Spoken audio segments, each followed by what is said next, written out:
And this episode of We Need to Talk is brought to you by Black Brew, the darkest, richest, boldest coffee anywhere. Hey, what's up, everyone? Welcome to another episode of We Need to Talk. I'm your host, Malynda, and I'm joined by my co-host, Karmel Humphrey, who's back with me this week. What is up? And this week, if you have been following me on social media, if you know anything about my life, you know who our special guest is. He is very vocal on my Facebook page, on my Twitter, in my life. He steals my friends.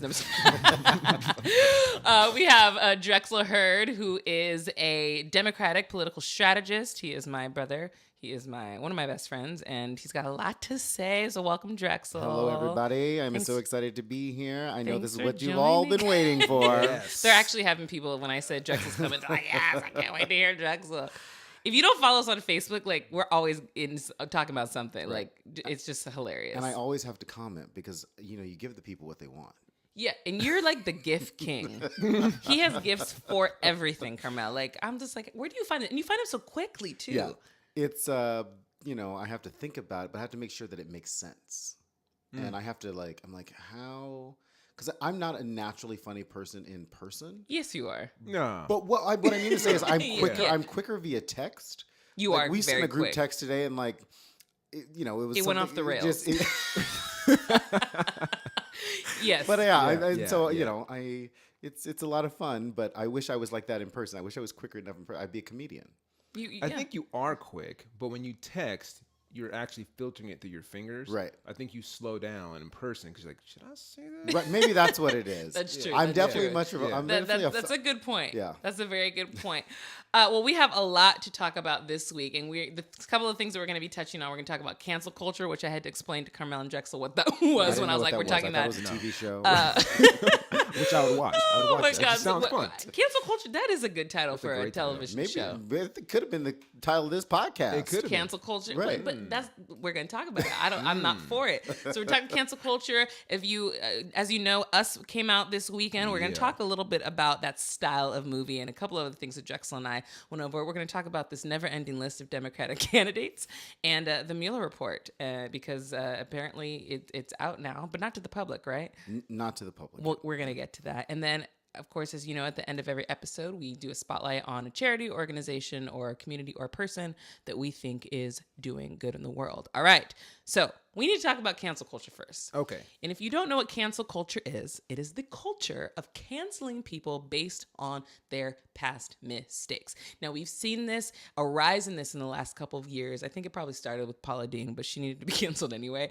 But we've seen it with Paula Deen. We've seen it with Aziz Ansari. We've seen it with Kevin Hart. We've seen it with, who are the politicians that recently were canceled because of the racist, the blackface stuff that they just did? Oh, the one in Virginia. The governor of Virginia, Ralph Northam, and and the then Attorney General. exactly, and then what really made me want to talk about this is recently there was a girl who is a musical theater performer. She was cast to play Celie in The Color Purple, and she was canceled because of her views on the LGBT community. Did you see that? Yeah, I did. But every time you say canceled, I'm like, is it like The Giver when they're released? They're canceled. So when I say canceled, it's just like they basically don't have a career. Oh, and we saw it with what's his name, Nate Parker, with that stuff that happened with him. So. My thing, the problem that I have is at what point do we draw the line? Where do we have grace? Where do we have forgiveness? And where do we allow people the chance to change and right their wrongs from their past? Because if you spend so much time digging up things from 5, 6, 7, 8 years ago, like, is there no chance that the person has changed? What do y'all think? I think it depends on the actual thing they did. Like sometimes some things are just more egregious than others. If it's like I wore a slave outfit to a Halloween party back in '87, okay, that's one thing. And it's 20, 30 years ago. Right. But if it was like I went out of my way to call someone out or do something to someone that hurt someone intentionally, you're probably going to do it again. That's probably something that's in your nature. So that's something and still canceling someone's on their entire career. I still even don't know them. But again, if it's hurting someone directly, I think I could see canceling someone out because of that. Especially if you're a public figure. Right. If your whole job is to help the public and you're doing something to hurt somebody, that probably makes sense. But like if it's just a joke you did back in the day, I don't.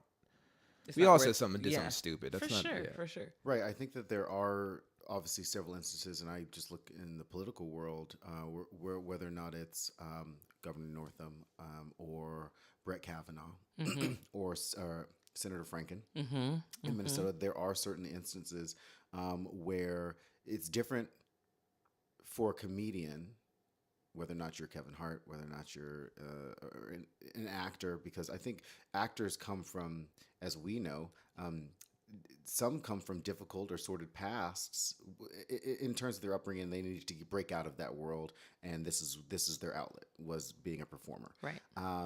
And what they did in the past obviously does not affect what we see on the screen. In some cases, of course, it might in terms of how they come off in terms as an actor, but then what they do in their public life obviously might be a little bit different. When it comes to elected officials, though, right now, we are in a hypersensitive moment where everything that you do is in the present equally as important, and your past is equally as important. So, where we talk about a 17-year-old Brett Kavanaugh, you could look at it two ways. You can go, well, he was 17 years old. How does that affect his entire judicial career? Are we looking at Brett? Would that be different if we, as more liberal-leaning people, did not think that his politics and his policies were detrimental to the country? Right. Yeah. Would we say, okay, well, that's what you did? And I think that's why some Democrats, and we're going to talk about Kirsten Gillibrand in a little bit, really went after Kirsten Gillibrand because it was less about what Al Franken did and more about that they wanted to protect one of their own. Right. And the Republicans did the exact same thing. Right. So with Brett Kavanaugh. So we pick and choose like when, based on if we feel like they're one of us. Of course. And that's always a problem. So like with Kevin Hart, like we celebrate Kevin Hart because of the things he says. So then it's weird to now like punish him for something he said. And even if what's really interesting, especially with like acting and film, you get on screen and play a character that oftentimes is offensive. And if you do it well, you get an award for it. So when someone says something offensive, but then it's funny, I don't get how that's any different. It's what he does. He says offensive things in a funny manner. Absolutely. For me, I just always feel like comedians just get a pass. Like they say what everybody's thinking, say what everybody's feeling in a funny way, and it's not meant. Their job is to kind of offend everybody. You know what I mean? But to that point, Tim Allen the other day, there was an article about him that said he feels like comedians should have a pass to say the N-word. Ooh, So at what point do we say, okay, you can bring that into the into your routine, Right. But do we get offended by it, or should we just let them because they get a pass? Right. And so we can either say, yep, you can do that, or no, you can't do that. But there can't be a gray area because there's always going to be somebody offended by something. Of course. And I'm at the beginning we talked about how I filter myself sometimes. I'm pretty PC when it comes to what I say in person. Right. If you are in a text thread with me, maybe not so much. But that's to my close. What we do with our own family and friends, obviously, if it offends somebody, we bring it up to those people. But once it spills over into the public, I think you, as a public figure, that's coming at some point in your life. So either you can prepare for it or not. I'm always of the school of let that shit out early. If you know it's coming, you can either get in front of it or not. Right. And, at this point, I think more politicians in particular should just let it out. Because people will find you more authentic if you start bringing up your problems. Yeah. Because everybody goes through problems. Like Stacey Abrams, for example, Republicans tried to really use her debt against her and things that she was going on in her personal life. But if she had got ahead of that and said, this is because we were dealing with some family issues, it was all about my family being sick, and it was all about medical bills and these things like that, people understand that piece of it. Yeah. And people will use your negative against you in this hypersensitive chamber because they can't. Yeah. And so, you have to certainly do your part to protect you and your family as best as possible. And if that is getting in front of everything, then do that. So here's a follow-up question for you guys. Do you think, though, at this day and age that we are too hypersensitive about everything? I think we are, partly because the nature of technology, social media has just made us that way. You know, when we look back in any realm, say 30 years ago, whether it's sports, entertainment, or politics, you just didn't know that much. Right. Now I know so much, and like literally Drexel's on his phone right now, probably getting an update. I am. I'm actually He I'm is. saying Yeah. something's The Attorney happening right General's now. report. Right, everything's at our fingertips, Right literally now. at our Yeah. fingertips. So then if yeah. I don't have it right now, I'm like, why don't I have it right now? There's like a FOMO to all this. Like, you know, what am I missing out on? Like, Yeah. so I think the hypersensitivity comes from the fact that it's just available. Right. So now if I don't have access to an athlete behind the scenes, I know that it's out there, so I'm going to go find it. If there's Right. something out, a politician or an actor or whatever, I know there's some way to get closer to them. So then I honestly don't know why we get surprised when we get closer to human beings and find out that they're human beings. The other part of that, I think, is that our expectations of what happens next. Like because we have it at our fingertips, we expect the conclusion of it just as quick. If something goes wrong, we want it to happen right now. And, you know, it's like jobs. People expect, you know, when you look at tax cuts, or you look at things, or you look at careers, or you look at being an actor here in LA, or you look at being a performer, when you're trying to build something and you expect it to happen in this day and age, you got kids who want to be social media influencers because it is instant. Yeah. Or, you know, that's what happened with Vine and all of those things. They became instant things, and then people took off and they became these multimillionaires because of 15 seconds. And people assume that that's how it works. Right. And that's not always the case. And then people get disappointed, and then people get downtrodden, and then that's how we have Trump. Do you know what I mean? Like, that's see the how you piece that reality. I together. love see that. I like how you- that. I like I how you just put that love that together. guy that you just took. No, the reality is that people want, because we're so desperate to succeed, is that people want now. People want to know that their family's going to be safe right now. People want to know that they're not going to lose their farms right now. There's a People sense wanna of know urgency with there's everything. The sense of urgency is really what's making people batshit crazy. Yeah. Yeah. And I work very quickly in my own personal life. I certainly work with a sense of urgency, whether or not I'm working on a project outside of my normal day job or whatever. It always has to be done very quickly because I have to move on to the next thing. Or Right. people are expecting me. They can't move on to the next thing if I'm not done with my piece of it. Right. So, but that's the right. Everybody has a different way of working it, but in my head, like, that's the right way of working, which is you can't let people wait for you, and people don't have time to wait for you. Right. But in this case, there are so many independent. You don't know what's going to happen in the bigger scheme of things that sometimes you just don't have a choice but to wait. Very good point. Yeah. So you being an entertainer, singer, do you feel like you are moving at the pace that you want to move at, and do you feel like there is a expectation for you to be in a certain place that you're not? Oh God, of course. I always feel like I'm behind, and when I finally get to where I'm gonna be, I'm like, well, dang, now they're like 20 yards ahead of me. You know, you're trying to catch up to people and catch up with trends and catch up with, you know, themes in the music industry and all that stuff. Yeah, it's insane. And I mean, I think, are we ever where we want to be though? You know what I mean?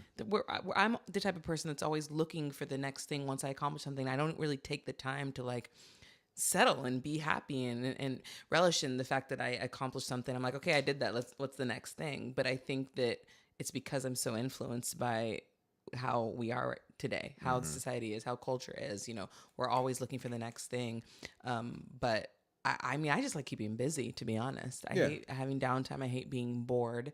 But yeah, it's tough, and you're always looking at social media and looking at numbers and looking at people started with iPhone pictures. Now people are taking pictures, just regular selfies with $4,000 cameras. And, you know, I'm just like, I can't keep up, you know? It's a problem, but I don't know if it's ever going to change. This is where we are now, you know? I like to actively relax. Yeah. I don't ever see myself I'm always thinking, what am I not doing? Right. And I think that's, again, I think all three of us have that in our nature. But then as soon as we look at our phone, it's over. Like whatever I was doing, the relaxing is just it's done. And then an hour's gone by. Yeah. Yeah. Yeah, I spend a lot of time right before I go to sleep, like reading the news or Yeah. figuring out what I need to do for the next day. Right. And I always joke with my husband Tim, where I'm talking about how I'm not very good at vacations because I'm always thinking about what I need to be doing. Always. And Yeah. I'm constantly being like, I need to be doing some sort of activity. Mm-hmm. So instead of just laying around, like I can lay around and watch TV, but I can't lay around and vacation very well.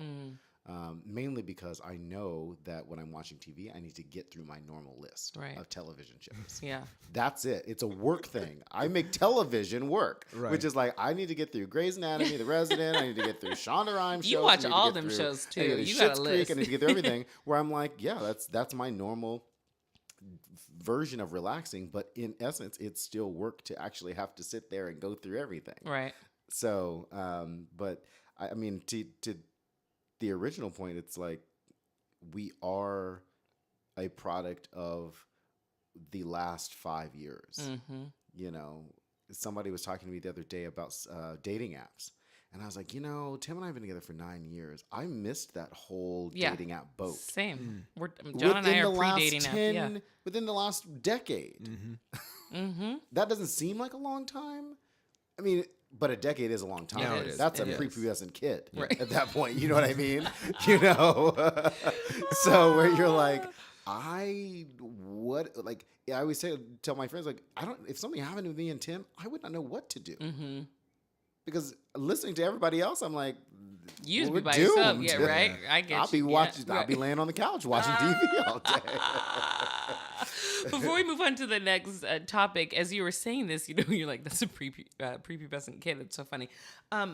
Do you think that kids nowadays, because they don't know, I feel like we're the last generation of people that knew stuff before all of social media. You could have stopped at, we're the last generation that knew stuff. Yes. Yes. 100%. Touche, Drexel. But because of that, I mean, do you think that kids nowadays are not better off in the long run?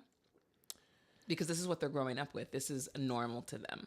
We saw the transition, from before social media, before all this urgency, before these get famous quick schemes and all that stuff. We saw all of that. I think we just process it differently. I think kids are, they might be hypersensitive, but they're also very intelligent because of the technology that they have. Like, we were flipping through Encyclopedia Britannicas, but they don't have to do that. They got all the information that they need, Right. and they can process it as quick. They can process it more quick than we can. We look at it more analytically. Right. Like, okay, well, if that's the case, we know exactly what may or may not come next. They're like, well, we got to fix it. We got to move on. I mean, look at the Parkland kids. They were like, we don't have time. Right. If this is our generation, we'd have been like, well, let's think about it for like a half a second Yeah. and make a decision and then move on. Yeah. And, these kids now, they're like, listen, we don't have time to wait for you. Yeah, I think the only thing I think it is not good for them is how much fake news there is and how much fake information. Like, I think we analyze everything because we don't trust it. Right. They see something, there's an instant opinion, there's an instant perspective they take, or like, okay, now they will probably go down that rabbit trail and figure out that it's wrong. Some won't. Some will just say, oh, wow, that happened, and they just run with that. So I think that's the part that I appreciate about our generation, that we see something like, let me go further. Let me check this out, 'cause I don't trust that. I haven't built my opinion up or my perspective or my foundation on that. I see what you're saying. And then you find out, oh, that's a fake page, or that person's whack, or whatever. So I think that's one thing I see with our kids is they just see something and are quick to taking a stand on it. But like you mentioned, the Parkland kids, they follow through. So that's what I do like about this generation in terms of kids. Like, they do follow through. They do see I have more resources, and they will make the efforts to find out. Yes, and I think that's some kids because I think that there's a difference in the Parkland kids who are in the same generation as the Lori Loughlin and the Felicity Huffman kids, right? Do you know what I mean? So you can either, I want to get rich quick scheme, or you can make good and follow through on something that's really important. And in Right. this case, you got two different sets of kids who grew up in the exact same generation doing very different things. And But it's not even just get rich; it's get famous. Well, that's what I mean. Yeah, I mean, yeah. I was using that as Right. they want it quick, Yep. and they don't want to have to work very hard for it, Or at all. or at all. Yeah. And they're going to figure out how, like I said, they're going to figure out how to make it work for them. Right. And they've got all of this different technology. I mean, it's like, like face tuning your life every day. And I love a good face tune. Okay, give me a little snitch.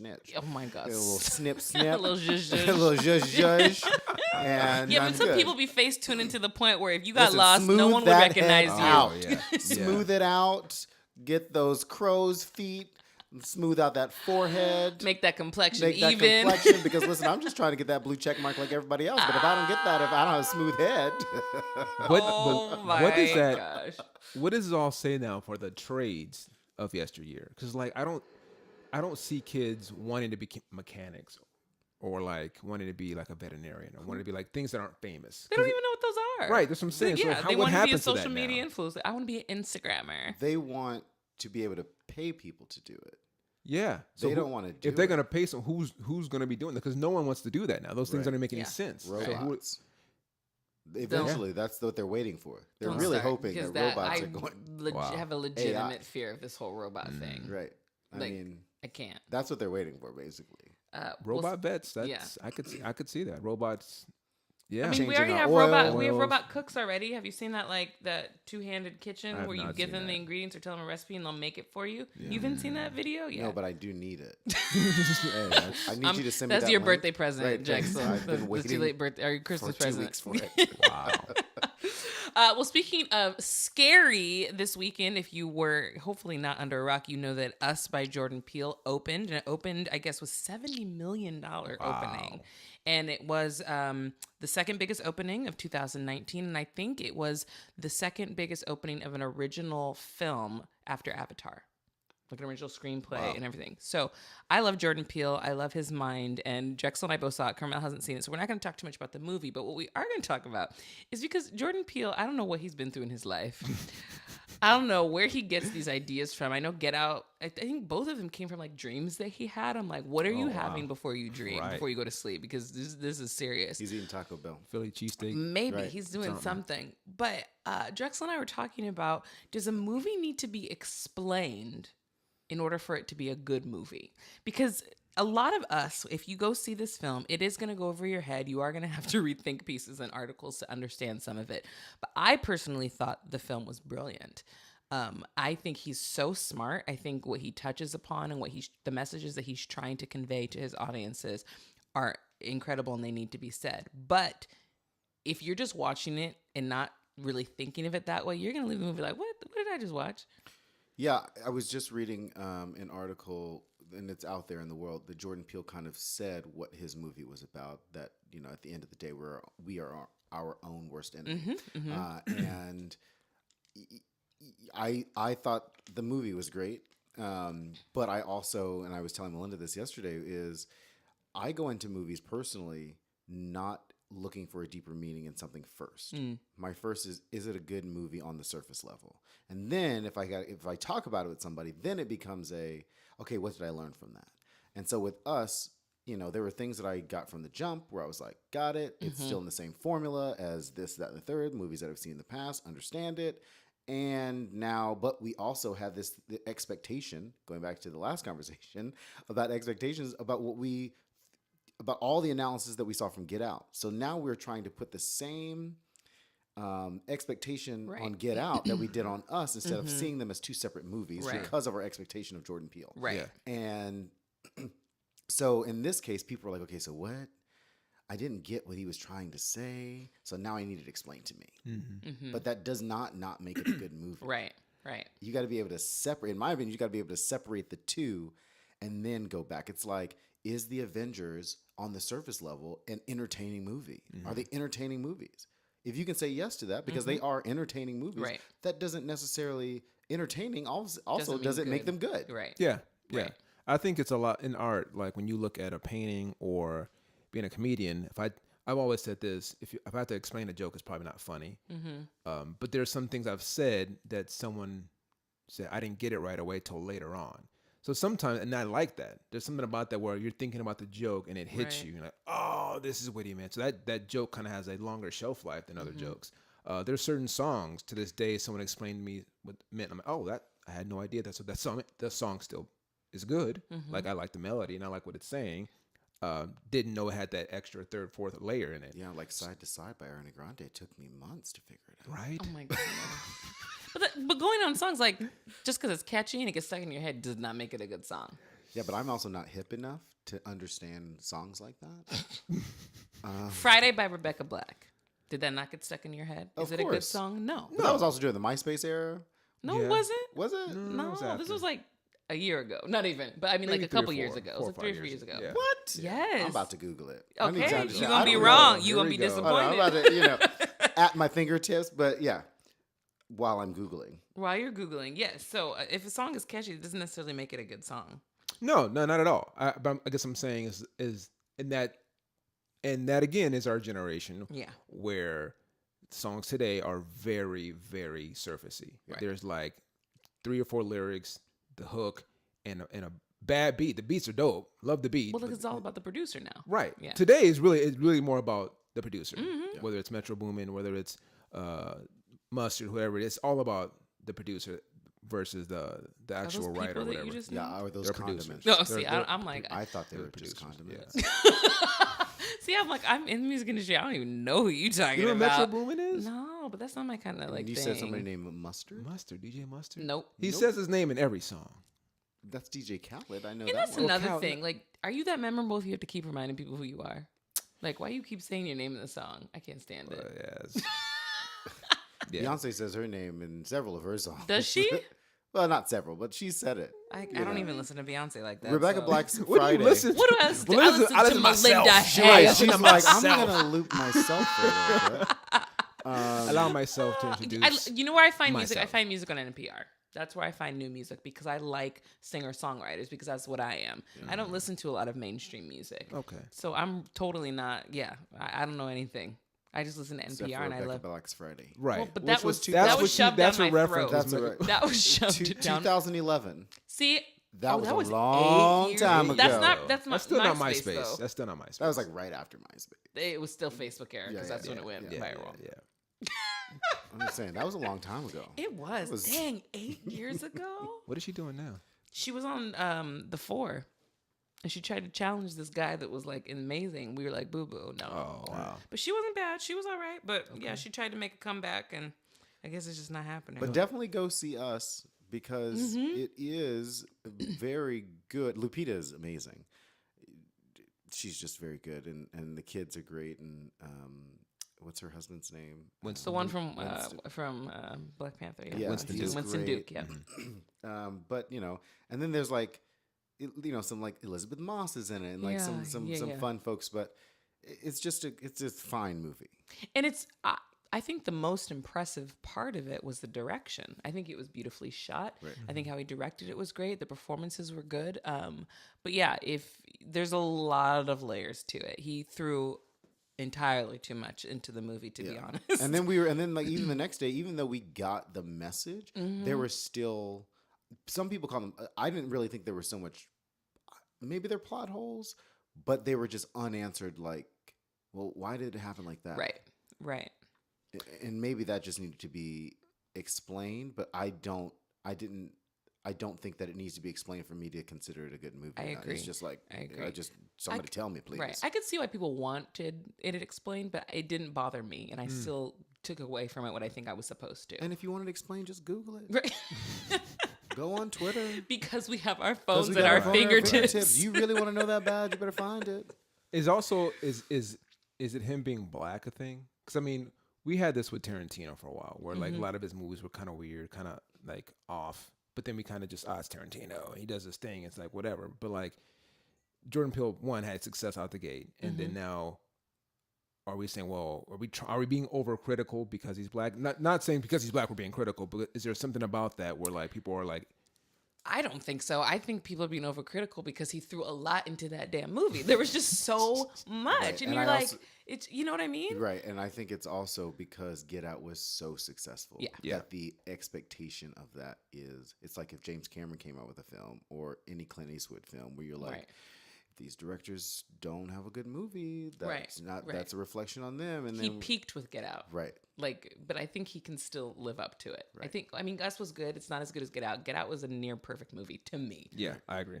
I agree. But Us was still great. It was. And I can't wait to see what he comes up with next. Right.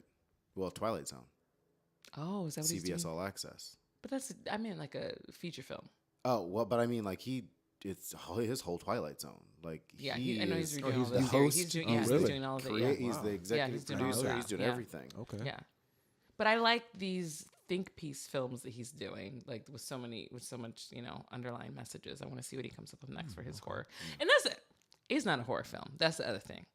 It was not a horror film. It was a psychological thriller. Yeah, a lot of people, and it to came me, out it was like very different. categorized as such. Yeah. And the trailer seemed like it was going to be a horror film, but it was not a horror film. Maybe that's what maybe that's what Jordan Peele wanted us to think. Right. Maybe that was the underlying message is you stupid people. That's what he's saying. Who drops a horror film in the Oh spring? my gosh. Right. Well, I can't wait to see what happens next. And I guess I'll watch the Twilight Zone. I've never been a fan of the Twilight Zone, so we'll see. Well, if you watch the show, you gotta watch the trailers on like YouTube and stuff like that because they are. First of all, every actor is attached to it. Signed on. It's Really? like watching seasons of The West Wing where you're like, oh, that person's in it, that that's person's in it, funny. and that's it. Like everybody's doing it right now. Okay, I'm excited. Cool. All right. So next, we're going to talk about the longest list of candidates I feel like I have ever seen in my Ever. lifetime that are running in the Democratic Party. And this is all Drexel's MO. This is what he does. This is what his life is. But these people are wearing me out. They're wearing me out. Help us, I can't. Drexel, I can't please. keep track. I Please. cannot keep track. What do you want to know? What? Well, like, why are there so many people running? Yes. Because everybody wants to help. everybody's trying to figure out. It's one of those things where every politician, first of all, it takes a level of narcissism to want to be a politician. For sure. Because you believe that you can help better than your candidate. Are you right? speaking from experience, Listen, Drexel? I'm just saying. I'm not saying, but I'm just saying.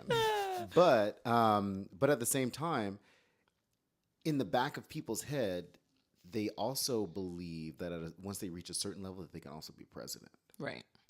And so with the Democrats, we are in a really interesting situation where on the heels of Barack Obama, the Democratic Party is trying to continue that momentum of being different. Right.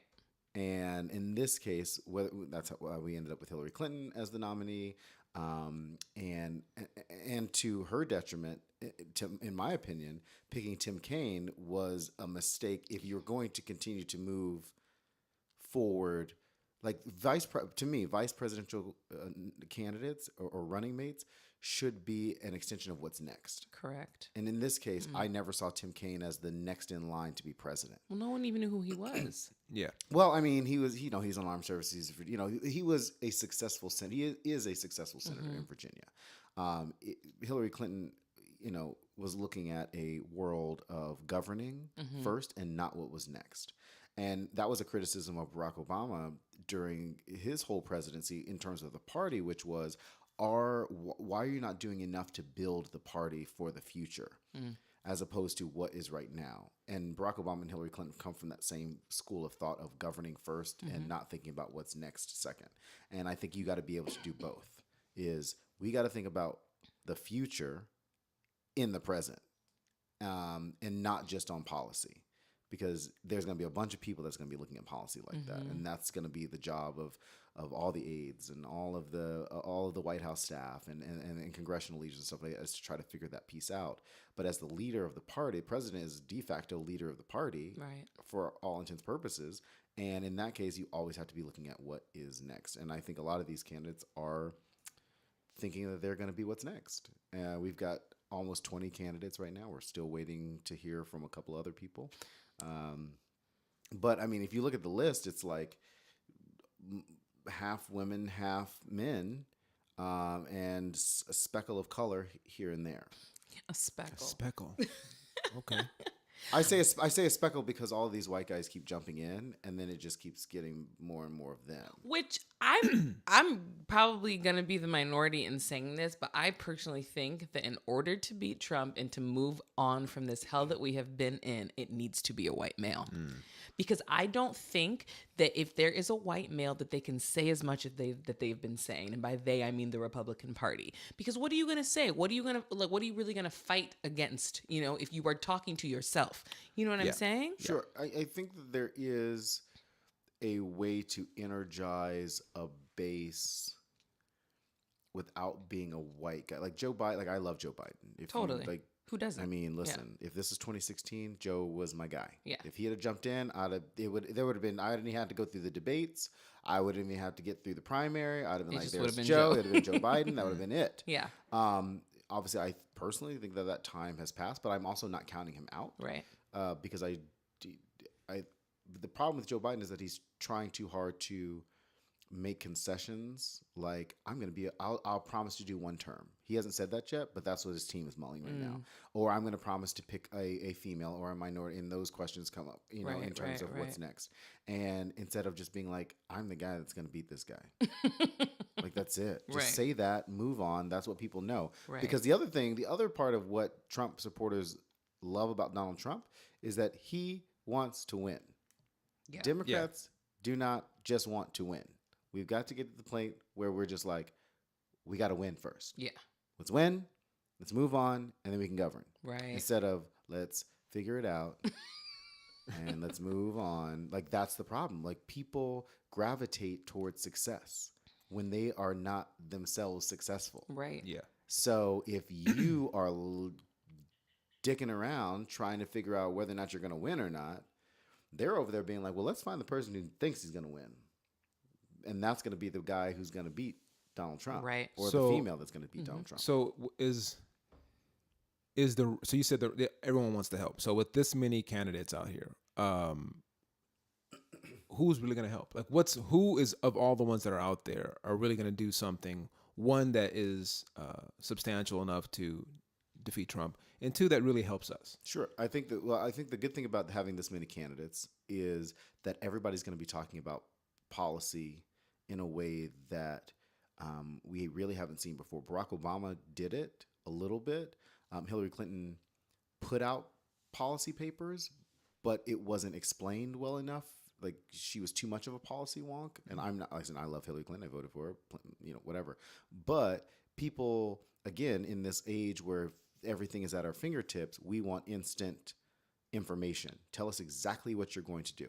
And CNN is actually doing a really good job of letting the Democratic candidates do these town halls because it's an opportunity for candidates to speak directly to questions early enough to where they can start setting their own policy positions. I think the only person who does not really have policy positions yet is still a rock star is Beto O'Rourke, who has not put out a single policy. And I don't even know that Beto put out many policies when he was running in Texas at all either. He was just a fiery candidate. His that personality. His personality, and that's fine. But that doesn't make you a good president. Right. You know, Do you think it'd make him a good vice president? I think it would. I think that we would have been better served if he would run against John Cornyn in Texas. But yeah, I think he'd make a good vice president in terms of, because then he can learn on the job. Vice president is very just ceremonial, and even in the Constitution, it's a little bit like that. Yeah. But and he can just send him around the country. Seriously, send him around the country. You stay in Washington, send him around the country, let him fire people up, Yeah. let him talk about the policy, and do that.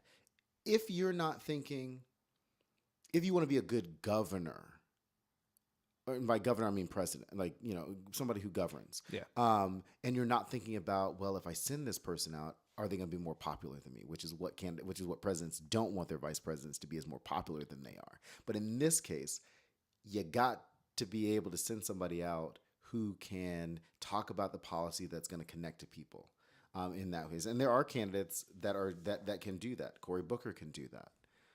Pete Buttigieg can do that. I'm just looking down this list. Julian Castro can do that as well, but he also should have been Hillary Clinton's vice presidential candidate too. So there are people who have that opportunity to be that person to go around the country to Right. do that. Stacey Abrams can do that, but that doesn't make them presidents. Right. Right. We again expect somebody who can fire us up, Mm-hmm. but do you want a boss who can lead you, or do you want a boss who can fire you up? Do you want the fun boss, or do you want the boss who's going to make you successful? Right. So with that being said, the opponent fires his team up like no 100%. other. So do we have Fucking do we nuts. have to meet? So do we have to play fire with? Do we have to play fire with fire? If we come with someone that's, as you're saying, is that actually counterproductive, because it's only going to make Trump see, okay, well, this person's not going to even match me in the vigor that I'm going to bring. So what's the point? Like we and also re-splintering the Dems so much that we're not going to get that person. No, I think that there are. I think what it sucks because like when Hillary Clinton was running, the most screen time she got was when she shot something back at Trump, or where she said something like, in the debates, she's like, "You're the puppet," like that kind of stuff, instead of like what she was actually saying out there, Right. the mounds of policy and Right. her plans that she had. Well, that's what people want to see, sadly. Right, and that's Yeah. that's the unfortunate. So yeah, I think let the VP do that. Let that person go after Mike Pence on that, because I think that there does have to be a contrast to Donald Trump in terms of having a grown up in the room, but not a grown up that people can't connect with. Right. So that's going to be the challenge for a lot of these candidates: is you be better, but you don't talk over people. You talk to people. Yeah. And Donald Trump is talking to people, even though he's not saying anything At all. at all. He's really not saying. If you watch any of his rallies, he never says anything. Yeah. Yeah. The stories, he is anecdotal. He is story time. He is saying things that are wild. He is never, Well, because he at any struggles with the time- English language. But he's Well, that- consistent. Right, consistent he in is that. I'm saying, if you, consistent, and if you go to again, if you watch those Trump rallies, Yeah, you're like, yeah. Barack Obama used to do these rallies or most presidents, actually all the presidents, go around the country and they talk about their Yeah. policies that they're willing to promote. If you go to any Trump supporter, you're like, well, what has he done? People are like, well, the economy's great. Well, not because of the tax cuts. Yeah, Because right. if you look at the reality is, economic policy like that doesn't take effect for another like 3 or 4 years. Yeah. We're only in a year later after those tax cuts went into effect. We are seeing people's tax returns not come back in the way that they want them to. So is that a positive? But at the same time, the reality is that either you got your money up front or you got your money later. Right. So that just was not explained to people. Now people are upset. They're like, oh, these tax cuts are great because I got the money when I wanted it. But you can't have the money when you want it and then money later, because that's not what you're going to get. And we got to do a better job of explaining that schoolhouse rocket. I always say I love Democrats it. need to be I love it. Democratic Party. Schoolhouse I'm just a need bill to be, and all that stuff. Wow. Yeah. We need to be over these next few months pushing out ads like their Schoolhouse Rock. And I think that's the only way to educate people and to get people like, oh, okay, so that's really how it works. Because at the end of the day, like that's just surface level. And then we look at Senate rules that really stop things from happening. The rules of the Senate and the rules of the House are not written to where people, I mean, you can Google it or whatever, but they're not written where people know. And they're like, well, why does it take 60 votes? Okay, what is reconciliation? Okay, well, why can what is a blue slip? Why can a senator not pull the nomination of a judge from their home state? Cory Booker said it the other day on Pod Saves America, where he was talking about there was a judge in New Jersey where they didn't even get to, the 2 New Jersey senators didn't even get to interview that guy. Really? Because the Justice Department, the White House was like, nope, can't do it. And then he got confirmed anyway. But it used to be where senators could pull a blue slip and say, nope, that's not going to happen in their own home state. And then Mitch McConnell was like, yeah, we're taking that away because we want to confirm all the judges. Because at the end of the day, Republicans want to win. That is their tactic. That is their MO. That is all. And we can either go that route or we're always going to be behind them. So you think it's crippling us, obviously. I think that it does have a crippling effect because right now, I mean, this is probably why Bernie Sanders is as popular as he is, because he is pushing a sense of urgency with, but not, in my opinion, managing the expectation on the other side.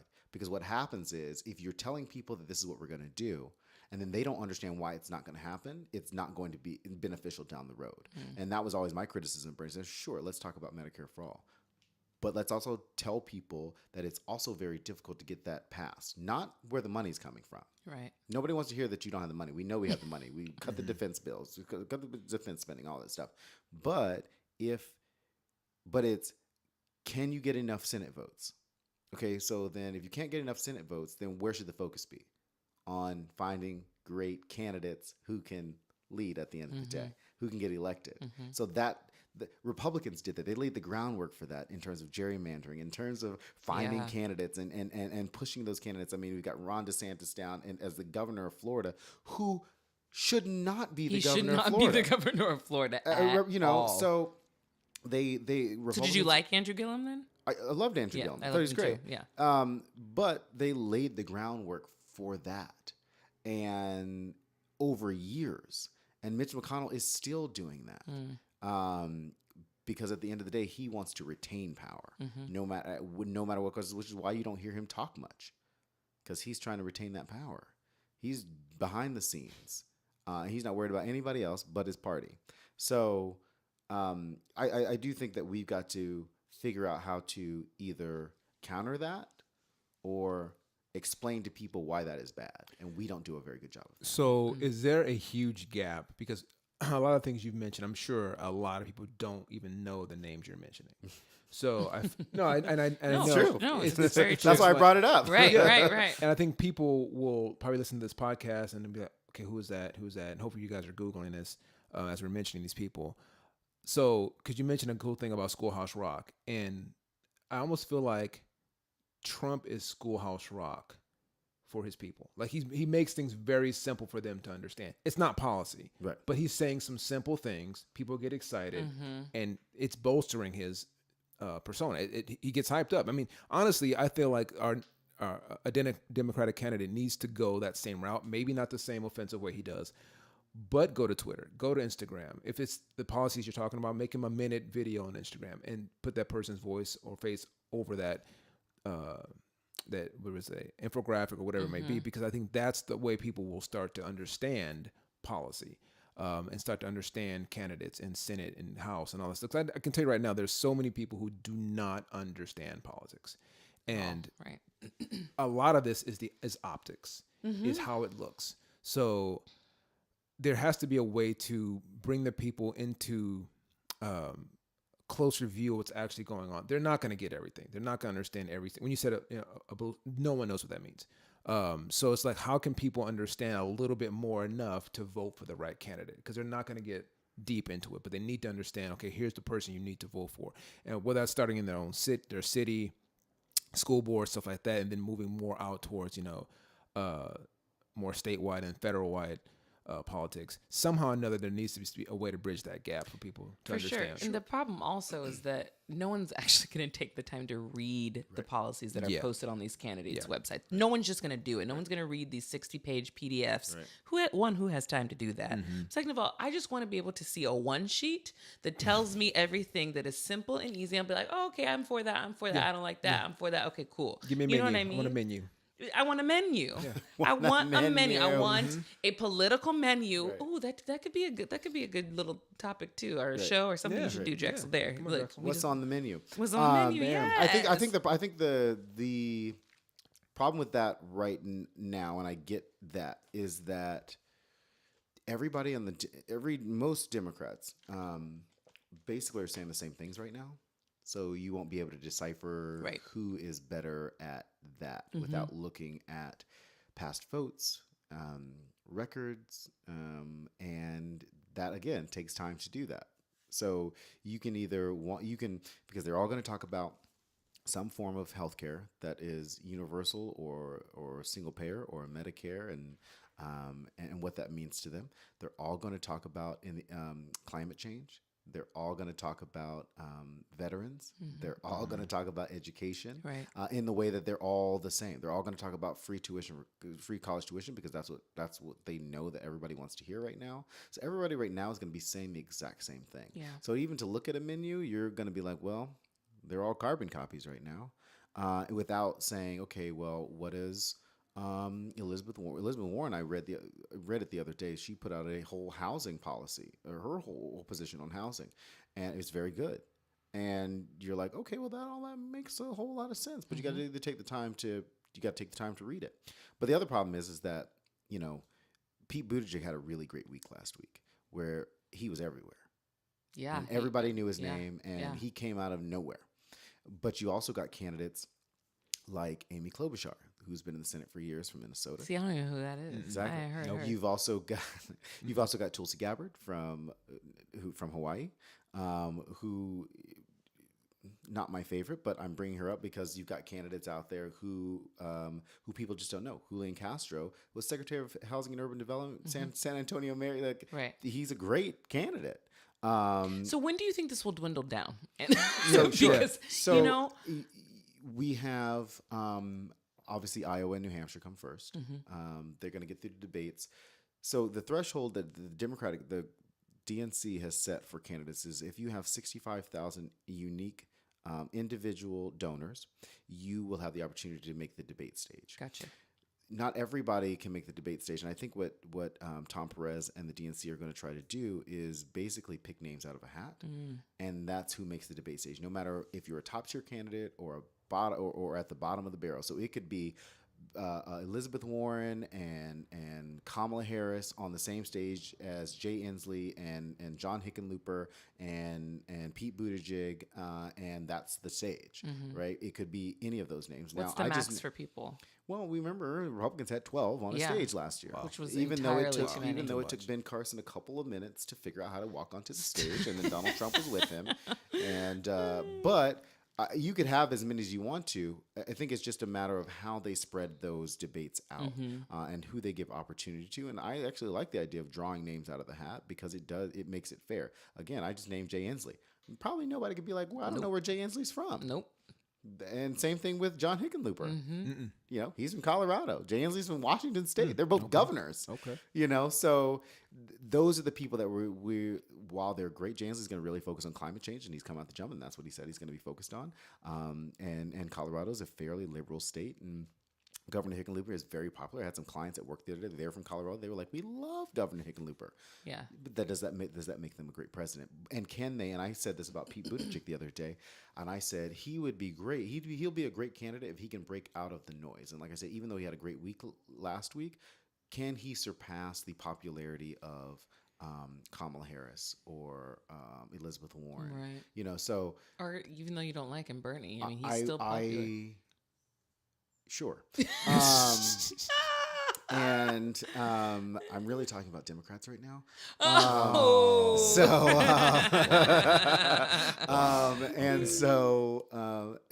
Listen. That's but he's the reality. popular and people are for him, Sure. is what I'm saying. Yeah. Trump is also popular, but Oof. you know, I mean, that's the reality. Yeah, This for sure. is you can be the loudest. This is what really confuses people in politics. They're like, well, how can somebody be so popular and still not get that many votes? Right. And just because you're loud doesn't make you right. Right. And in this case, Trump is loud and his base is loud, and they're still Republicans are the minority in this country, vote wise, the minority, and they can still be loud.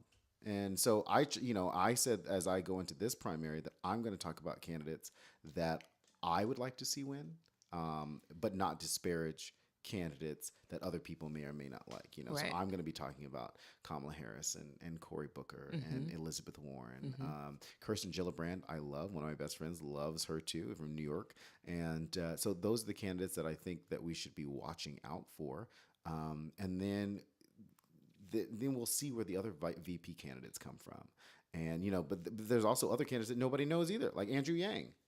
Nope. Andrew Yang is out there talking about. He's from That's the He's first from time New I York heard as that well. name. He's from New York. He's out there talking about what is that? I want to say it's like income. Hold on. I'm gonna Google it real quick because. Well, while you're Googling, Carmel, if you had to vote tomorrow, who would have your vote? You wouldn't vote. No. I politics just bothers me Yeah, altogether. of course. It's Why just wouldn't they? Why wouldn't they? I don't understand because so much of it to me seems almost manufactured. Like I almost feel like a lot of this is just a distraction. Like there's so much stuff that's talked about, and I watch the news. I'm up, and I'm like, none of it makes. For example, let's go back to the election itself. How Russia somehow or another influenced the vote.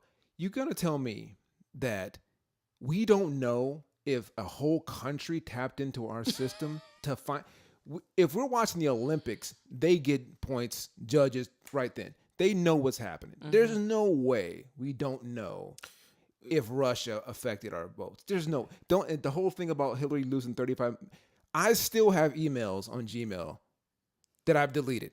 I can find emails. There's no way the U.S. government lost emails. So this stuff doesn't make sense to me. It just gets to the point where I'm like, okay, are they just making stuff up to do something else? Like something else is going on that they're hiding. So let me do this. And I'm not a big conspiracy theorist, but I'm also smart. I just know, I know how computers work. And I know someone can't just tap into a system and us not know about it. Like things aren't just, we're not losing stuff like that. Right.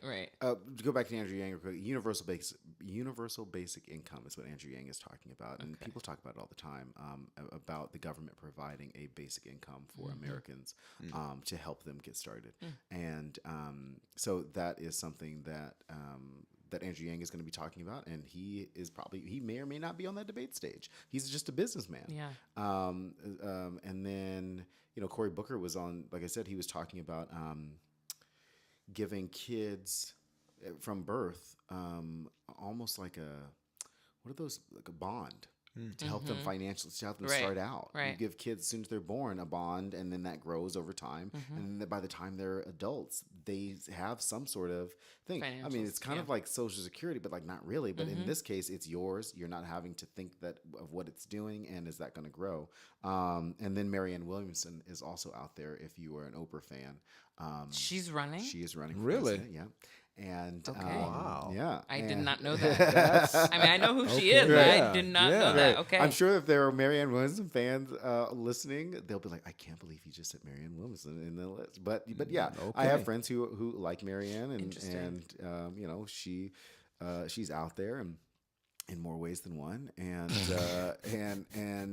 I kid, but people love that kind of stuff. When it comes to Russia, it's not that, and the Department of Homeland Security has definitely said that they knew what was happening. It's a matter of public knowledge about how you don't let it affect what's happening at the current time, which is why James Comey got wrapped up in the thing. Like you sit on information until it's absolutely necessary. James Comey obviously should have sat on the information that he had without influencing the election as close, because the DOJ's policy is that the FBI cannot influence an election whether or not within a certain amount of days. And that's what ended up happening. I think when it comes to national security issues, obviously the government knows a shit ton more than we do, and they're going to sit on that information unless it is information that the public is in a need to know situation. Like we get like the tornado watches and all that stuff kind of. But when it comes to like are we being tapped into? Well, we know that. Is Russia sending out ads on Facebook? Are they buying all these things? Of course they are. Because they want to influence that, because they all have a stake in our president. Right. Who's the leader. Right. And it's not that we didn't know. It's just that we were like, sure. Okay. And we did nothing about it. That's what I think it is. It's indifference. The public, and as you said, needs to know what they need to know. And so the government determines what we need to know. So that influences the way people move, the way the economy, the way they vote, influences everything with the public. But that is because we have elected them to do that. Because we as voters, some of them. What I mean to say is some of them, the leaders, the elected officials. That's what I mean, is that we've put trust in them that they are going to let us know what we need to know. and then they appoint people who help them get that information out if necessary. But we have put our trust in our Constitution enough to say, this is what we're going to do. This is who we're going to trust. And that's how it happens every 4 years or every 6 years or every 2 years, whether in the House, the Senate, or President, right? So that's the reality, is that is how our democracy works, whether or not you're here in America or you're in Ireland and you got the MPs over there, or you're dealing with Brexit in London. We have entrusted these people to make those decisions for us. You know, I had a staff meeting yesterday and we had the full staff, and I remember saying to them, I said, you know, it is our job to get you the information that you need. Again, we are telling you what you need to know, and we are, as the leadership, determining what that is. So how, as bosses, can we expect our elected leaders not to do the exact same thing? Because that's what they are. We have been entrusted to do that, and in turn, the same thing. They are our leaders for a reason. I mean, we might not be voted in as leaders of our businesses and stuff like that, but at the same time, people trust us to make those decisions for them and to get them the information. And I think that a lot of these candidates are going to have to prove that they can filter and tell us exactly what we need to know at the same time. And I think that's why Donald Trump is so good at what he does, because he might not be saying anything. He really says nothing. Yeah, he's smart. Yeah. You know, you can talk about John McCain, and that makes the news for a week. A A week. Yeah. After out of all the other shit that he was saying through that whole thing. And the only thing that came out of that policy-wise was an executive order on college Their First Amendment rights, yeah. where you're like, but that's in the Constitution. Right. You don't need an executive order But for he that. wants to be the one to say that he did it. Exactly. Yeah. But no, you It's didn't. ego. It's but ego. you didn't. Yeah. You didn't. You know, so and people are dumb enough to be like, but he did. Right. Yeah. For sure. And so Absolutely. you know, and to break through the noise, you know, and so that's the problem. And you know, when it comes down to, like, you know, things that happen with emails and all that stuff, I mean, obviously we know there are technological ways that either you can preserve them or not on private servers. I don't know how it works, but you know, it's not a WhatsApp like Jared Kushner, where he's screenshotting shit. Yeah. And you're like, well, that's a national security issue right there. You That's know, just stupid. you know, Does he but, really like, not know that? of course they know that, but they don't care. They don't care. That's what I'm saying. That- They don't think that's anything's what I'm gonna, saying. because they're invincible. Nothing's gonna happen to them. Right. And They're that's invincible improving. because they have a base that does not care. They don't care. And it's Because not- honestly, what could really happen? Because nothing can happen to them. Like we're not. I mean, they look, can't. They can't. I mean, if we're it- not going to do anything. If it's criminal, you know, then of course they can. And I But think, even that, if it's criminal, what's going to happen? Are they really going to do time? No. I think that obviously, like, you know, like the 13 indictments that came down from Robert Mueller. Yeah, of course they're going to do some time, but it just depends on the person. Is it Martha Stewart time, or is it like a real time? Oh, it's definitely going to be Martha Stewart time. Yes, I mean, It's 100% Absolutely gonna be Martha Stewart. Stewart That's time. nothing. But speaking of Robert Mueller, the report came out, and I'm reading this headline, and it says that Robert Mueller found that the Trump campaign did not conspire with Russia, according to the Attorney General. Attorney General Bill Barr submitted a letter to Congress on Sunday summarizing the special counsel's principal conclusions. Special counsel Robert Mueller found that neither the Trump campaign nor anyone associated with it conspired or coordinated with Russia in its efforts to influence the 2016 presidential election. What was Surprise. That from? What was that from? Why? I just want to know the source. Oh, this is on BuzzFeed News. Okay, so actually, Is there something different? Because there's well, I have the CNN. I think- just did the first one, New York yeah. Times. Yeah. Yeah, so I think that the principal findings, from what I was reading, actually Bill Barr's thing, it was still a little convoluted. It was like the report did not conclude that Trump obstructed justice, but it also didn't exonerate him. Right. And Exactly. that Well, if you would have let me keep reading. what I mean to say Just is that it's hard to find evidence of collusion in that way, and I think that's what the special counsel said. We don't have enough evidence to support that part of it. Okay. Not that it didn't happen. It's just very difficult to. Okay, you had a phone call. Well, what is that phone call? Okay, well, but how do you, like, somebody could say they did and somebody could say they didn't without hard Right. evidence. How do you prove that? And I think prosecutors obviously are in the position where they have to prove things beyond a reasonable doubt. And in yeah. this case, as Nancy Pelosi said a couple of weeks ago about when she was talking about impeachment, and she was like, I'm not really for impeachment unless there's hard evidence that there is something absolutely wrong. And that should have been the position from Democrats from day one on Russia. That does not mean, to me, and we'll talk more about Mueller in a second, it does not mean that there have not been impeachable offenses that have happened outside of the Russia investigation. Oh, we have over the last couple of years let the Russia investigation take precedent over policy that has the effect to destroy the country, judges that have been confirmed that are just the worst, and everything else that Donald Trump has done from the emoluments clause and things like that he has not separated himself from his businesses. We've spent $91 million to fly him back and forth in 2 years just down to Mar-a-Lago. Like, those things could be more impeachable than us focusing on a Russia investigation.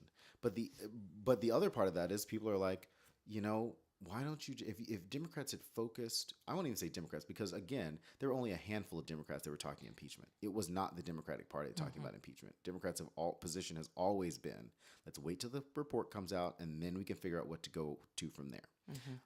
In this case, Democrats are trying to figure out what the raw intelligence is right now. And they want to read the whole thing, because if there are little things in there that are impeachable, then they're going to find out. For sure. But the principal findings are just like a summary. Yeah. That's not, and this is a good look for the White House right now, because it's just very blanket. Right. And it's enough for his supporters, It's enough honestly. for everybody to say. And the Attorney General has an obligation to the Constitution first, the American people first, and also the White House. They're an appointee of the president. They serve at the pleasure of the president. They're cabinet officials. And so if you don't think William Barr is trying to protect the president and the White House at the same time as trying to protect the American people, that's a tough line to be on. And that's what he's going to do. I mean, he's quoted saying, like you said, while this report does not conclude the president committed a crime, it also does not exonerate him. Right. And I think that's what Democrats are going to try to latch on to. And then, but the other part is the Republicans are going to latch on to didn't commit a crime. But the other part is didn't exonerate him. So it's a matter of what people really want to see over the next. So we're still divided. So right now, so somebody said on Twitter, so we're back at square one. Yeah. So let me say this. So we were waiting to find out if this report was going to tell us if Trump, I'm just making this really as basic as possible, Trump and the Russians somehow or another helped him get elected. Is that what we're saying?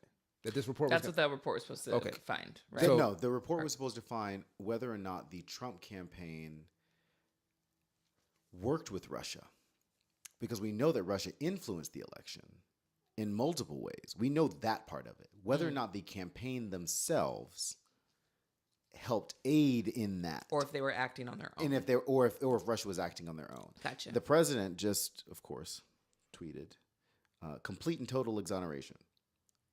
Which, if you read the report, which is not what it said. But that's going to be enough for his That supporters. is all they need to That's all they need to see and read. And now he's going to get reelected. And I don't know. I don't know that. I'm like sweating. Right. See, that's what I'm saying. A lot of this it's drama. It's like, it's very, and yet we're still divided. Yeah, like you just said, it's very diverse. It's very like, look at this while I'm doing this to me. It's like, this is happening over here. Look at this. But this is what's really going on. So we're not really paying attention to things that really can affect us.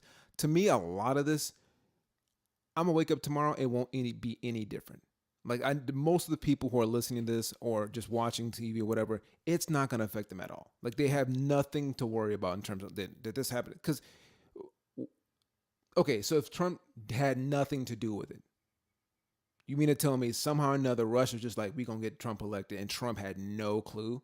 Like nothing? I think that there is like logic as a normal human being. I think you can do that. I think there is always a way where countries really want somebody and they will do whatever they can to make it happen. But that Trump did not know that. I think that Trump is too stupid. Well, okay, so let me say no. To be a part of that. Okay, honestly, there might be people around him. Okay, that's what I'm saying. So honestly, Trump is a figurehead. We get that. So when we say Trump, we're talking about the world, everything that the comes Trump with world, right? So it's not just him. We Trump know is an institution. He's an institution. There's people around him that are part of Trump when we say Trump. So they knew. I mean, let's just be honest. Someone knew this was going to happen. Right. Whether or not you can Well, you prove got, it or not. You've got Roger Stone. You've got when you in terms of just the WikiLeaks debacle in general, you know that the Sons knew about it. Yes. Not Eric. Eric was like, I don't want anything to do with that. But Don Jr. Jr. definitely was in on. Definitely knew what was coming. They knew that people were trying to influence it to hurt Hillary Clinton. That does it's knowing does not mean you, and I think this is what the report is basically saying, having knowledge that things were nefarious does not mean that you personally did anything. So, okay, I get this. Let me make a analogy. If this is the Olympics, that'd be 4 years as well. We know Russia always cheats. In the Okay, right? So let's say that. So we know a Russian judge scores someone a bit higher than everyone else. That person doesn't get a medal. Whether they knew it or not, we take the medal away. That's right then. We don't have to wait 6 months for some report. We don't have to wait, that this person looked and then all these. They know right away. Mm-hmm. Why does this take so long? And like, why is he in office Sure. if we know Russia influenced the vote? Well, Like, why are we waiting for this? There's no precedent for a redo of an election. I don't think the Constitution allows that. I think the way that the system is built, it does not allow that. Like, because I think Democrats were like, let's just move on from that, because there were people at the beginning being like, I think we should be redoing this whole thing over again. But at the same time, it would have destroyed the country. You want to talk about civil war? Like, if this report had come out and Democrats had moved on impeachment and it had been in what we thought it was going to be, Democrats would have moved so swiftly. On next week would have just been all about impeachment, right? Yeah, Or yeah. anything like that. And I think now we're at a point where we're like, where Trump supporters are like, well, we knew he did something. Like, they would have been like, well, we knew that was coming. Right. So They didn't care. So, But we could not go back and redo an election. So here's the thing. There's been precedent before where something happened that was an absolute catastrophe that brought in policy, 9/11.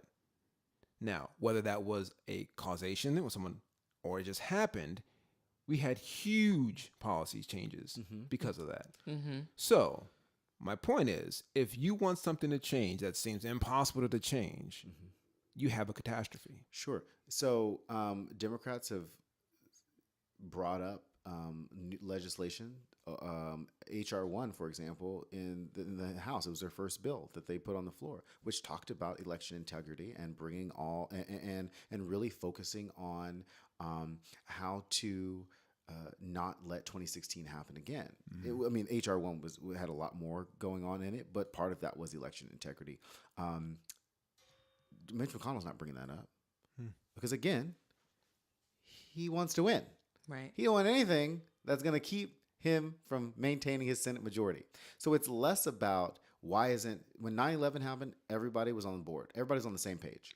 Everybody knew that something needed to happen. Republicans know that something needs to happen.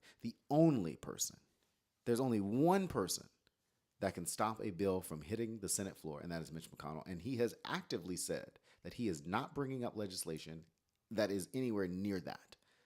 It took the House, it was like 425-0 the other day on whether or not they wanted the Mueller report public. The House, to get 425 House members to vote together, and is crazy. Wow. Republicans and Democrats. Wow. Lindsey Graham in the Senate, they were going to bring it up in the Senate because to get to the president's desk, you got to go to the House, you got to go to the Senate, you got to go back to conference, then you got to get to the White House. Lindsey Graham shot that bill down in the Senate and was like, nope, we're not bringing that up. That's got dead in the Senate. That means it'll never see the light of day after that. So that is the system that you're working in. And that is why you don't get the policy or anything like that we expect to happen, because you have singular senators who are shooting those down. And whether or not it's Lindsey Graham, Mitch McConnell, to save the president. The only thing, Trump had a veto the other day, his first veto I can't even remember what it was on. I want to say sanctions or something like I that. gave up Trump for Lent, But so I literally right. have no idea what's going on with him. But it was something that everybody ended up agreeing on, and that's what ended up happening. Right. And so I think that is that is the simple way of explaining why things aren't moving as fast as they are, because it takes 60 votes in the Senate to move major legislation, unless it's within reconciliation. Google it if you don't know what that is. And or a single senator can filibuster or kill a bill. And that's exactly what Republicans do all the time. So before we come to the end of the show, what do you expect to happen next with all this?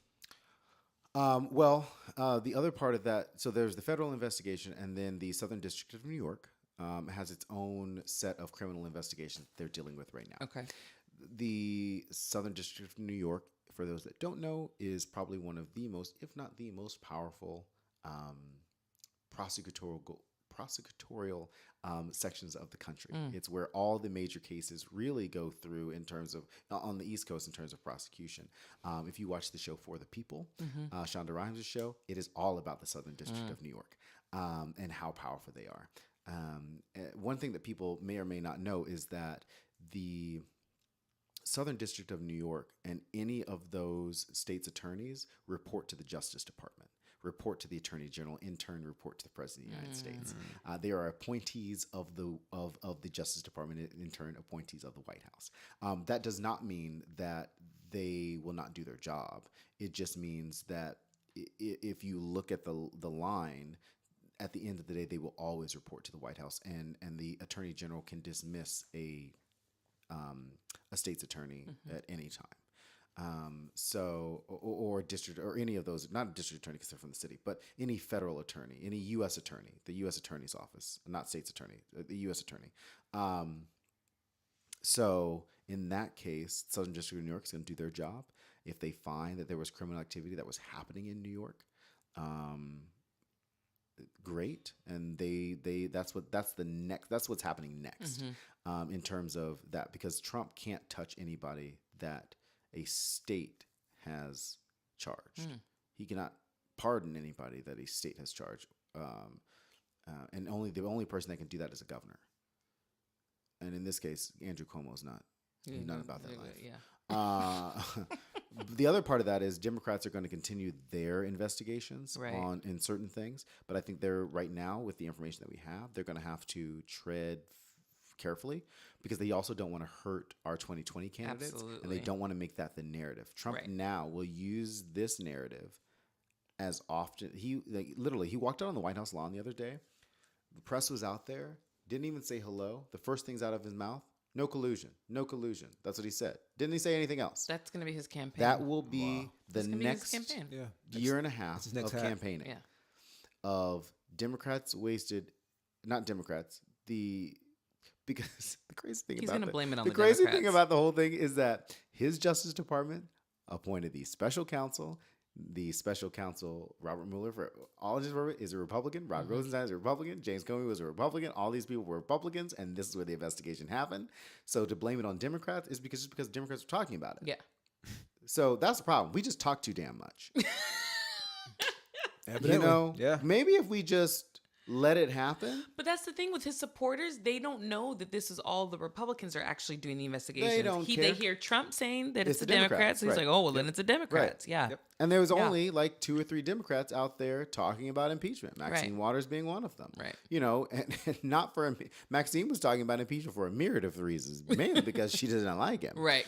But and that's why that new Congresswoman, she got in trouble like a few weeks ago, where she said like impeach the motherfucker. Those things those are.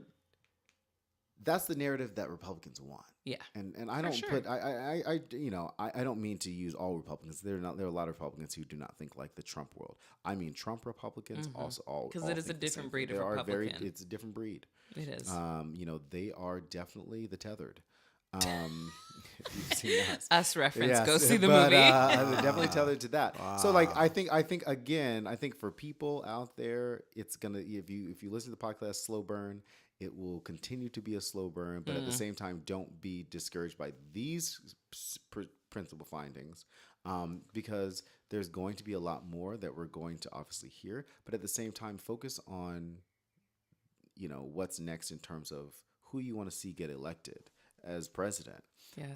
And don't let the noise, we just so surrounded by noise all the time that just like really focus on what you want and don't be focused about Donald Trump. Yeah. I don't even think I followed Donald Trump on Twitter.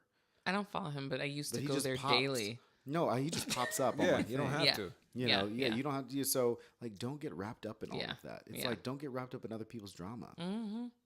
Or That's the or word. their cancel culture. That's Yeah, other cancel culture. All right, so like as you know, on every episode, we end with a spotlight on a organization, community, person, whatever, whoever's doing good in this world. So, Karmel, who do we have this week? This week, we're going to spotlight the Yacht Girls Book Club, whose mission is to bring women together over intellectual conversations in a fun, adventurous setting, and reminding everyday working class women to take a break, enjoy girlfriend time again. And it started with just 6 women getting together, and now it's grown to several hundred women over the past few months. And they just do a lot of great events. They have organic networking events, and a lot of it's just to have women come together and then just, business minded, artistic minded, and just kind of do things that help them get back to, we talked earlier about relaxing and chilling, but at the same time, there's a lot of business happening. So Yacht Girls Book Up, check them out. Facebook, Instagram, Twitter at Yacht Girls Book Club. I love it. I love it. All right. Well, Drexel, we want to thank you so much for joining us on this episode. Where can the people find you and all your political rantings? At Drexel Heard. I don't do as many political rantings as I normally do on Mostly on just Twitter. it's those group texts. It is in the group text, and every once in a while I show up on BBC Radio as a political analyst as well. It's a lot of fun, and I'm so glad I was here to talk through Yes, that. we loved I'll be having back anytime to talk through Schoolhouse, so I can Schoolhouse Rock at any you. time. Oh my gosh. Wow. Yeah. I think I still have the disc set of Schoolhouse Rock somewhere in my parents' Yeah, house. YouTube it if you don't know what we're talking about. Yes. Maybe you It's- should make the outro music. I'm just a Bill, just in case. I'm not gonna pay for those rights. Yeah. I don't know if I Sing your where I version can of sing I'm my Just a version Bill. and re-record. Yes. I'm just a bill. Well, again, thank you so much for listening. Make sure you follow us on Instagram, Facebook, and Twitter. Instagram and Facebook at We Need to Talk the Podcast, and Twitter @ We Need to Talk _. If you like what you're hearing and you are engaging in this conversation, make sure you hit that subscribe button, comment, and rate on iTunes, Spotify, and YouTube. Yeah. And if you have any comments, questions, or topics that you think that we need to talk about, make sure you hit us up on social media. All right. All right, now. Thanks, Drexel. Take care. Bye. Thanks, Drexel. Later, Bye, y'all. guys.